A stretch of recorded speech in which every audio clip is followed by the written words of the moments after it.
নমস্কার, খেলার গল্প স্পোর্টস চ্যানেলে আপনাদের স্বাগত জানাই। জানুয়ারি ট্রান্সফার উইন্ডো খুলতেই নতুন ফুটবলার সই করালো ইস্টবেঙ্গল।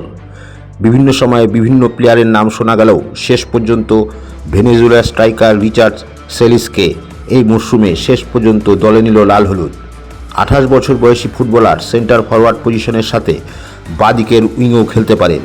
দেশের হয়ে বিশ্বকাপের যোগ্যতা অর্জন পর্ব ও কোপা আমেরিকাতেও খেলেছেন রিচার্ড। ইস্টবেঙ্গলের হয়ে খেলার জন্য মুখিয়ে আছেন বলে জানিয়েছেন ভেনেজুয়েলার স্ট্রাইকার। আইএসএলে একেবারেই ভালো জায়গায় নেই ইস্টবেঙ্গল। 14 ম্যাচে 14 পয়েন্ট নিয়ে রয়েছেন লিগ টেবিলের 11তম স্থানে।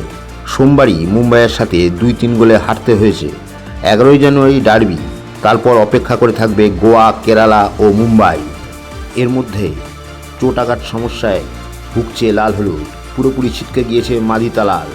সল ক্রেসপো 1 মাসের উপর মাঠের বাইরে। এই পরিস্থিতিতে নতুন ফুটবলার নিল ইস্টবেঙ্গল। সোশ্যাল মিডিয়ার বিভিন্ন প্ল্যাটফর্মে এখন ভিদাল এবং নেইমারদের সাথে এই খেলোয়াড়ের ছবি ঘোরাফেরা করছে। রিচার্ড এর আগে ভেনেজুয়েলার একাধিক ক্লাবে খেলার পাশাপাশি কলম্বিয়া ও স্লোভাকিয়ার বিভিন্ন ক্লাবে খেলেছেন। 2019-এ কারাকাসকে লিগ চ্যাম্পিয়ন করার ক্ষেত্রে গুরুত্বপূর্ণ ভূমিকা নিয়েছিলেন। ক্লাব ফুটবলে 250টির বেশি গোল রয়েছে। 2024 সালের অক্টোবর পর্যন্ত রিচার্ড ভেনেজুয়েলার একাডেমিয়া পুয়ের্তো কাবেলোতে খেলেছেন। তবে ডার্বির আগে তিনি ইস্টবেঙ্গলে আসছেন কিনা সে বিষয়ে জানা যায়নি। ইস্টবেঙ্গলের নতুন স্ট্রাইকার নিয়ে অস্কারের বক্তব্য, আমরা আশা করছি রিচার্ডের প্রতিভা, স্কিল ও দায়বদ্ধতা ইস্টবেঙ্গলকে ভরসা দেবে। সাফল্য পেতে ওর ভূমিকা গুরুত্বপূর্ণ হবে।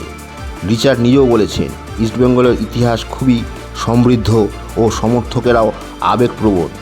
এই ক্লাবে সই করতে পেরে আমিও খুব উত্তেজিত।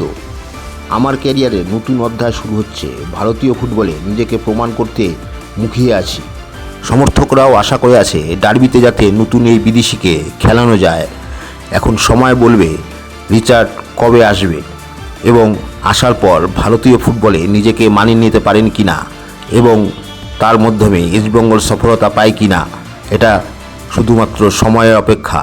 সুতরাং বন্ধু, এই ভিডিওটি ভালো লাগলে অবশ্যই লাইক করুন, কমেন্ট করুন, শেয়ার করুন এবং আমার প্রোফাইলটিকে ফলো করুন, যাতে আগামী দিনে আমরা এ ধরনের আরও ভালো ভালো খেলার খবর আপনাদেরকে পরিবেশন করতে পারি। নমস্কার।